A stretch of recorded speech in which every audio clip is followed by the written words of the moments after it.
Good, happy Friday evening, May 29, 2020. I'm Riley King, and welcome to this evening edition of the Riley King Newscast, right here on the Riley King Network. Let's begin. We have a lot of news to get to this Friday evening, so let's get started. First up, stay-at-home order extended to June 15th. Reopening guidance given for houses of worship and day camps. Hotels can start booking guests immediately for stays beginning June 5th. Governor Chris Sununu extended New Hampshire's stay-at-home order for another 2 weeks. But more businesses and organizations, including houses of worship, will be able to open under new guidelines.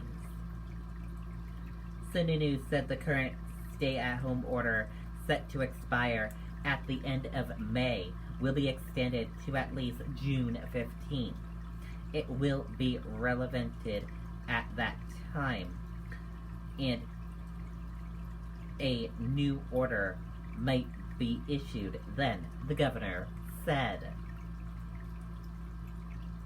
In the meantime, more parts of the economy will be allowed to reopen, and Sununu announced new guidelines to let houses of worship open more broadly.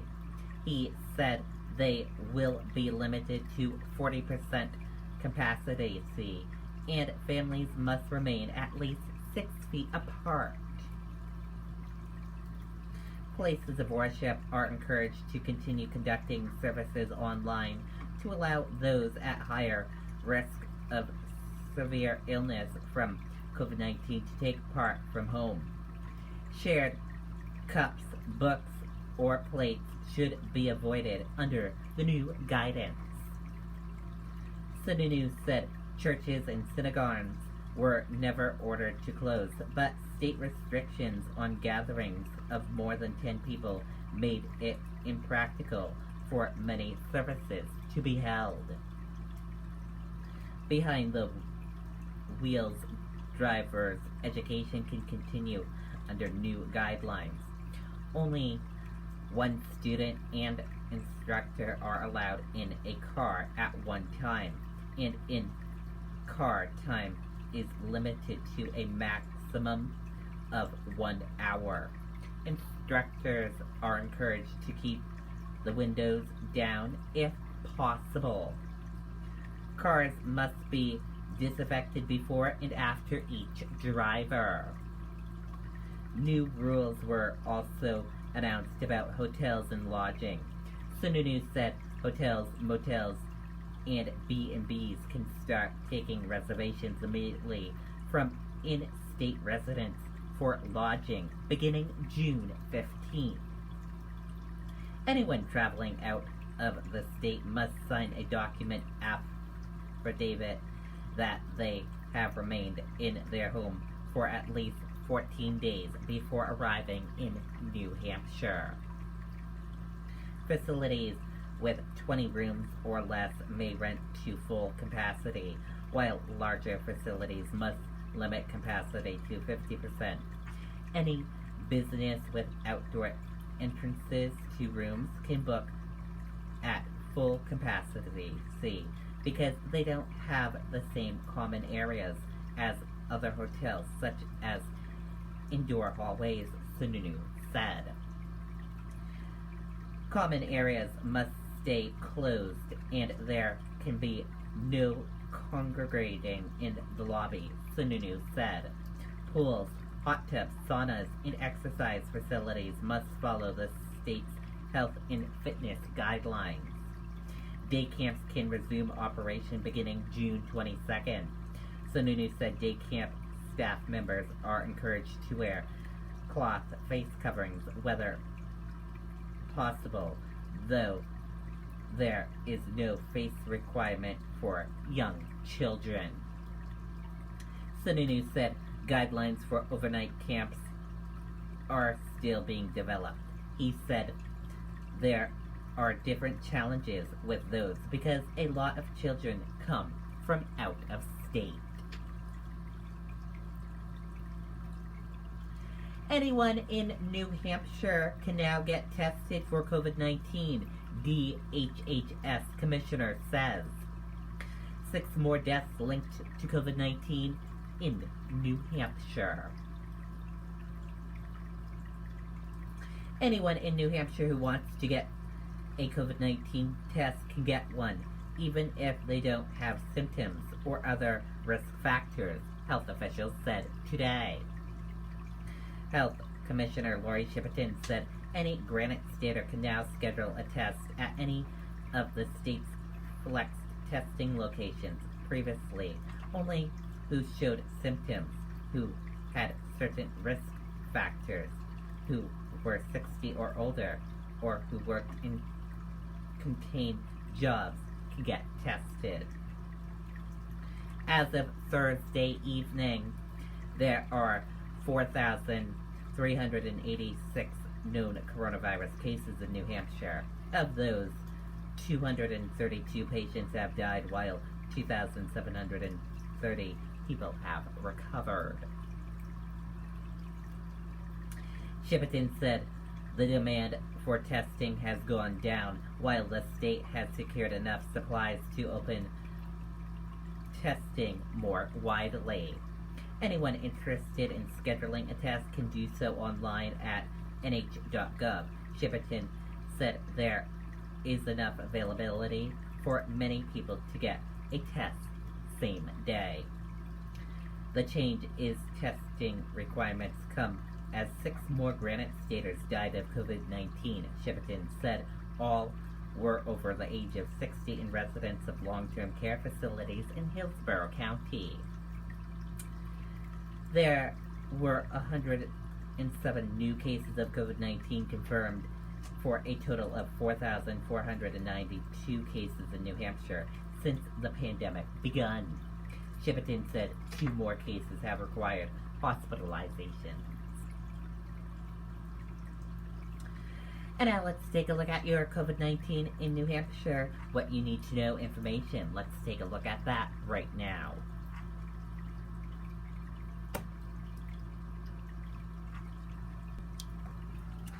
And here is a look at that information for all of you right now. There are 4,386 number of people in New Hampshire have tested positive for COVID-19. 1,768,461 number of people in the United States who have tested positive. 232 number of deaths from COVID-19 in New Hampshire. 438 number of people who have been hospitalized with COVID-19 in New Hampshire, and 330 number of deaths from COVID-19 in the United States.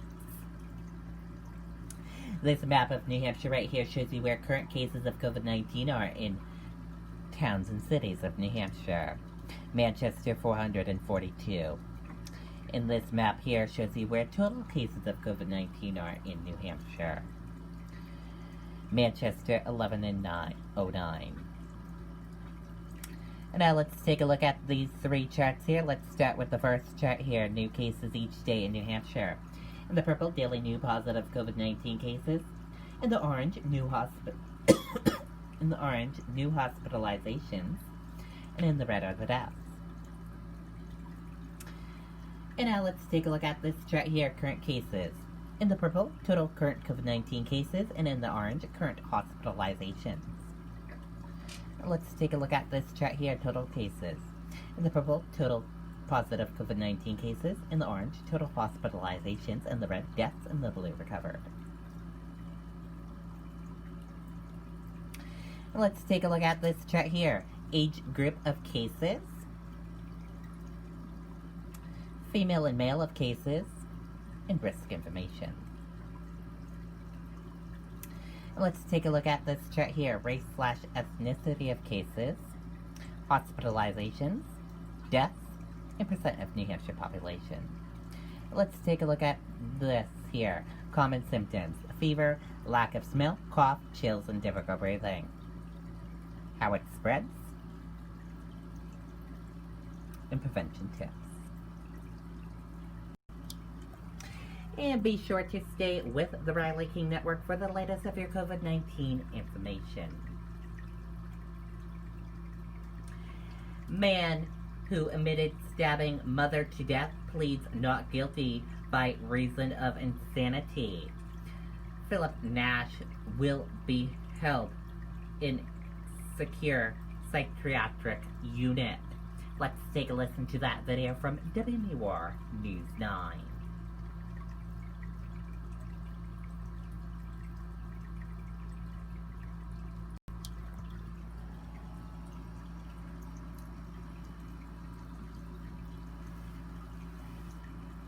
When you cut lawns for a living, reliability matters. The Kubota commercial lineup with purpose-built mowers like this. The family says if the proper mental health services had been in place, this is a tragedy that never had to happen. Philip Nash was scheduled to go on trial on a charge of second-degree murder. But Friday morning in Merrimack County Superior Court, he pleaded not guilty by reason of insanity to killing his mother. Nash admitted stabbing his mother 21 times back on May 17th of 2018. He then fled the state and was eventually picked up in Virginia. The prosecution told the judge that at the time of the crime, Nash was suffering from multiple mental diseases, something the victim's daughter says they tried to get addressed, but no one would help, and now they have to live with the consequences. The impact of May 17th, 2018 will forever haunt me throughout the rest of my life. It will shape the way I interact and react to people, places, and even things. From this moment on, my impact will be to advocate to fix this broken system that led to my mother's death and my brother's incarceration. Now, Nash was sentenced to 5 years in the secure psychiatric unit at the state prison. After that 5 years, he will be reevaluated. Now, you may have noticed in that video how everyone was spread out in the courtroom. There are actually tape on the benches to make sure everyone remains 6 feet away. The clerk says this is the first case that they've had where the defendant actually was in the courtroom, and everyone has to find new ways of doing things. Reporting live in Concord, Ray Brewer, WMUR News 9. Okay, and there you go on that video and that report. And now let's take a look at your U.S. stock market and see how your U.S. stock market closed for this Friday evening.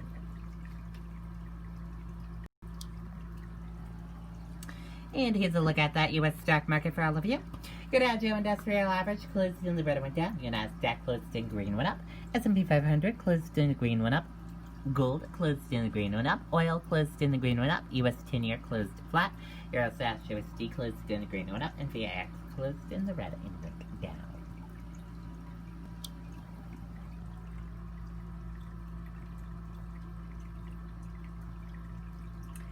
S&P 500 ends widely day up slightly, bringing May gains to more than 4%.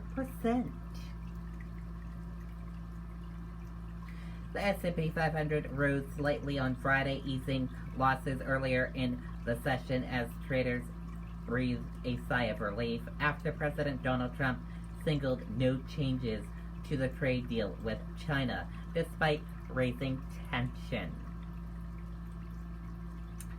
And as you all know, probably, you saw all over social media today and in the news today that overnight on Thursday, violent protests in Minnesota occurred due to the manslaughter death of Gregory Floyd.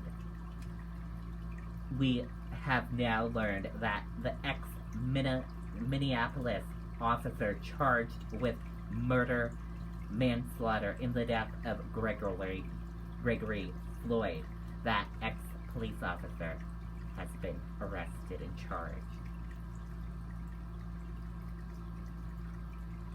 The latest, Minneapolis officer who was seen on video kneeling on the neck of Gregory Floyd has been arrested and charged with murder.